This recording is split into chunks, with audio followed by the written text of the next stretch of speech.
If you take the seventh cranial nerve nucleus,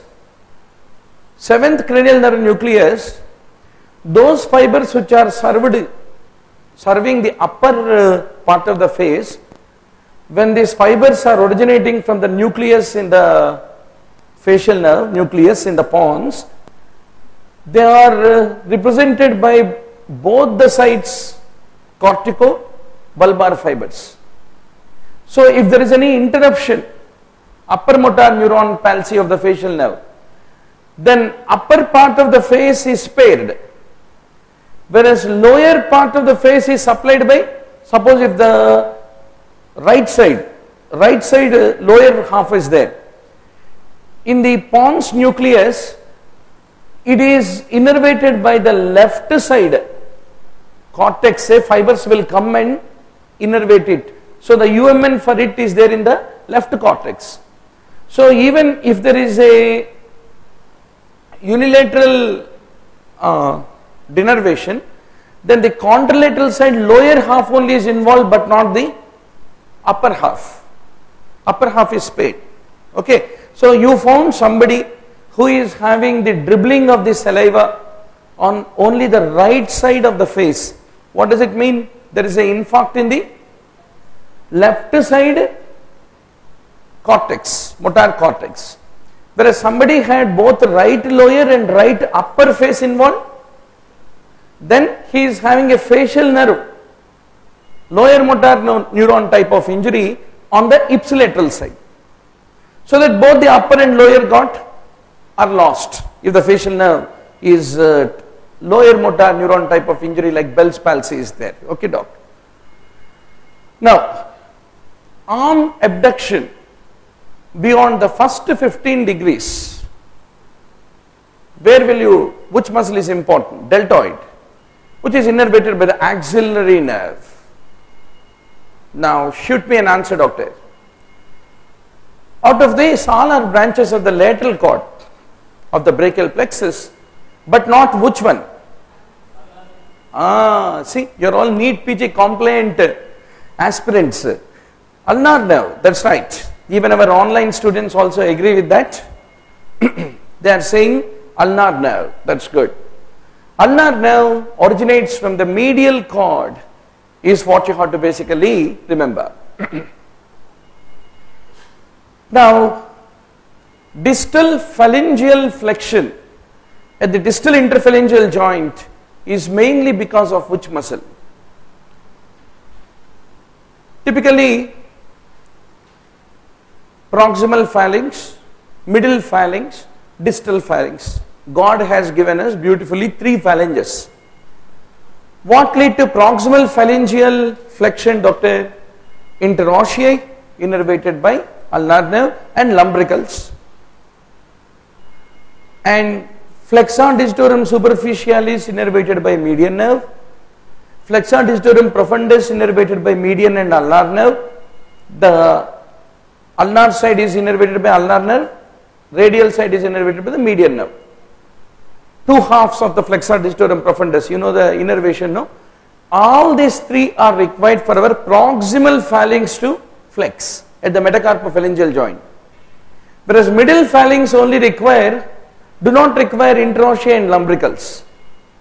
Then distal interphalangeal joint, phalangeal flexion, is because of only the flexor digitorum profundus.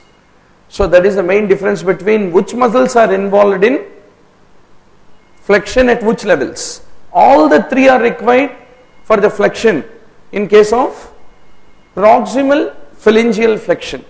That is what you are going to ultimately remember. It is the ulnar artery, which is the main supply of the superficial palmar arch.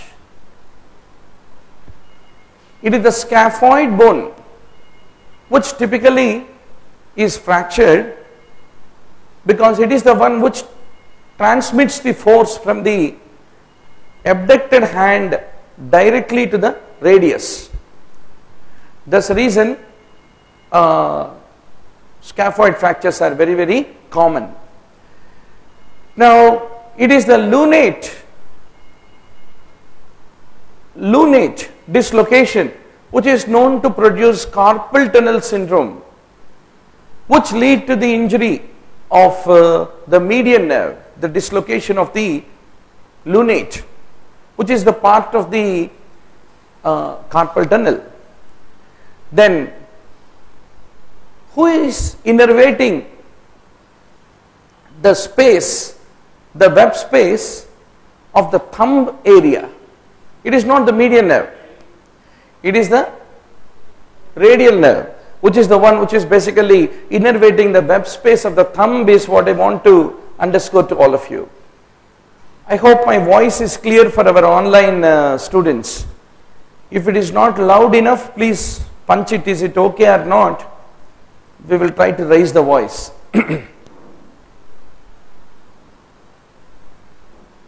Now you shoot me an answer, doctor. Yeah, okay, that's good. Sensory supply of the nail bed of the index finger. Index. The nail bed of the index finger is mainly because of which nerve?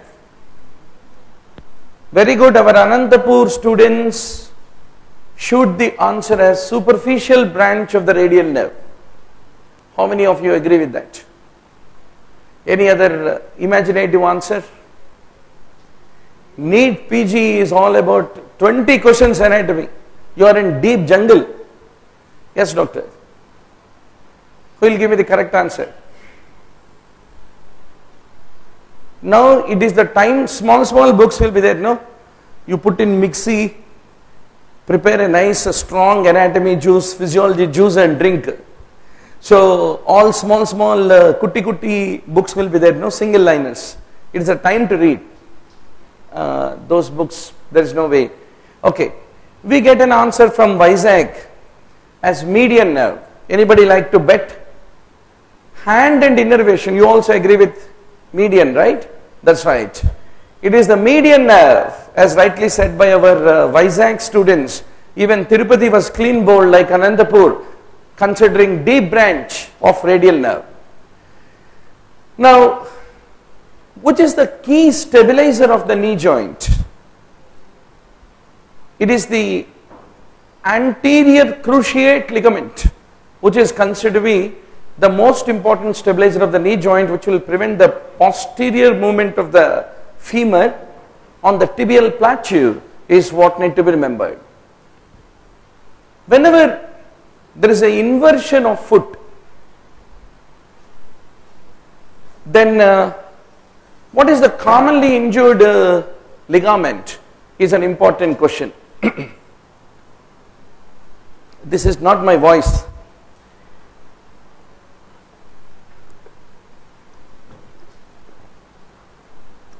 My ENT surgeon was saying, you like or you don't like, try to speak in low pitch.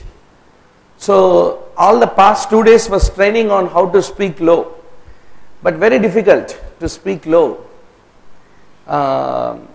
because we are habituated every day to speak loud except while sitting in OPD. So I hope you will you are able to apologize my low pitched voice. Now I need to practice. Okay, doc. It is the anterior talofibular ligament. Generally, inversion injuries commonly injure the lateral collateral ligaments. We have one strong deltoid ligament and 3 lateral collateral ligaments in our ankle. Anterior talofibular, posterior talofibular and calcaneofibular is what need to be remembered. The deltoid basically supports the medial side of the joint and the classic ankle sprain which we see. You are going for a morning jog, suddenly you twisted, your foot being stuck. It is the anterior talofibular ligament which is most commonly injured, is what need to be remembered. Now what is the innervation of the big toe? What is the root value of the innervation of the little toe? Little is small, S1. 1 is a small number. Big toe L5, 5 is a bigger number, is what you have to basically remember. Shoot me your answer, doctor. Superficial peroneal nerve, it supplies which muscle? Tibialis? Anterior? Life is easier with NEET PG. Huh? Anybody else would like to try? That is a strong answer. Think. Anantapur says peroneus longus. Warangal students say, like you, tibialis anterior. Vizag students say peroneus tertius. Finish. Only our Guntur students probably will say extensor digitorum. I am not getting an answer from our Guntur students. Now you can you need to take a computer and internet now. The time has come. Have you seen how will be the NEET PG exam conducted in the Prometric Center? A video published on YouTube. You have not know? I'll show you that video after our session is over. How will the exam will be conducted? They gave a small video clip on Prometric. It is a very threatening video, because when you go to exam hall, I still remember in our days of MSET, suddenly one of our classmates said, so many heads have come to write the exam. Do you think we will get in the first 500 ranks? So that made everyone to start shivering when we had gone to write the entrance. So there is one nice video given by Prometric Center. Don't look at anybody while taking exam. If any activity makes your ocular movements are constantly monitored by a retinoscope or an oculoscope of strabismus investigation, if there is a little squinting, immediately your test will be stopped. Kind of a video, but anyway you can see that.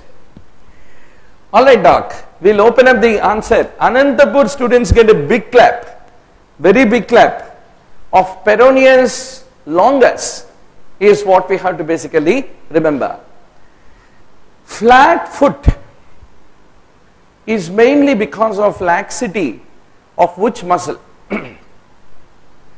It is the plantar calcaneonavicular ligament, which is called as spring ligament, is the one which is abnormal, which lead to flattening of the foot. It is the superior segmental bronchi of the lower lobes of the right lung is the one which is most often affected whenever somebody is supine position. It is the most dependent bronchopulmonary segment involved in the Mendelssohn syndrome of aspiration is what need to be remembered. So you have a right lung, left lung. What are the various bronchopulmonary segments? I leave to you in the literature. Where is the apical impulse? Of course, few things you can check it in the exam hall itself, but it is treated as a suspicious activity. Suddenly they ask you what is the length of middle ear. Don't put a pen into the middle ear and calculate and then answer. Suspicious activity is noted in NEET PG.